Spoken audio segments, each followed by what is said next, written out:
Hi, this is Dinesh Gangasani. Welcome to my channel. Think about this. Telugu సినీ ఇండస్ట్రీలో casting couch అనేది లేదని చెప్పేసి megastar Chiranjeevi ఏదైతే వ్యాఖ్యానించడం జరిగిందో దీనిపైన మొత్తంగా తెలుగు సినీ పరిశ్రమలోనే కాకుండా యావత్ తెలుగు రాష్ట్రాలలో భిన్నాభిప్రాయాలు వ్యక్తమవుతున్నాయండి. ఏది ఏమైనప్పటికీ మెగాస్టార్ గారు కూడా కొన్ని మంది ప్రొడ్యూసర్స్ ఎవరైతే ఉన్నారో తన కూతురు సుప్రియ కావచ్చు, అలానే అశ్విని దత్ కూతురు కావచ్చు, నెక్స్ట్ అక్కినేని ఫ్యామిలీకి సంబంధించినటువంటి సుప్రియ కావచ్చు, వీళ్ళు సినీ ఇండస్ట్రీలో ఉంటూ ఎలాంటి కాస్టింగ్ కౌచ్కి గురి కాలేదని, పద్ధతిగా ఉంటూ ధైర్యంగా ఉంటే ఇలాంటి కాస్టింగ్ కౌచ్ అనేది ఉండదని, ఇది వాళ్ళ ఊహ అని మాత్రము మెగాస్టార్ వ్యాఖ్యానించాడు. దీన్ని వ్యతిరేకిస్తున్న వాళ్ళు కూడా చాలామంది ఉన్నారండి.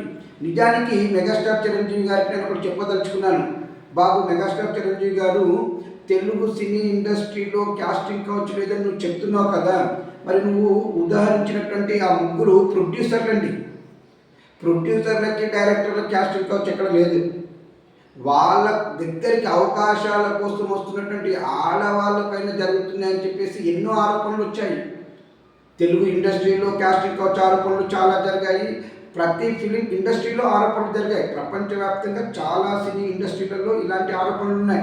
నువ్వేమో ఏదో ఇద్దరు ముగ్గురి ఎగ్జాంపుల్స్ చెప్పేసి క్యాస్టింగ్ కౌచ్ లేదన్నట్టుగా మాట్లాడడం మాత్రము నా అభిప్రాయ ప్రకారం అది చాలా తప్పు. క్యాస్టింగ్ కౌచ్ అనేది తెలుగు సినీ పరిశ్రమలో ఉంది అనేది వాస్తవం. అది మీకు కూడా తెలుసు.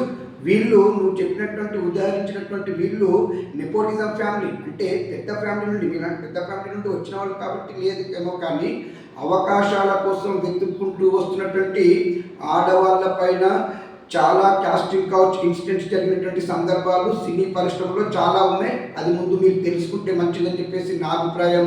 ఇట్లు దినేష్ గంగసాని.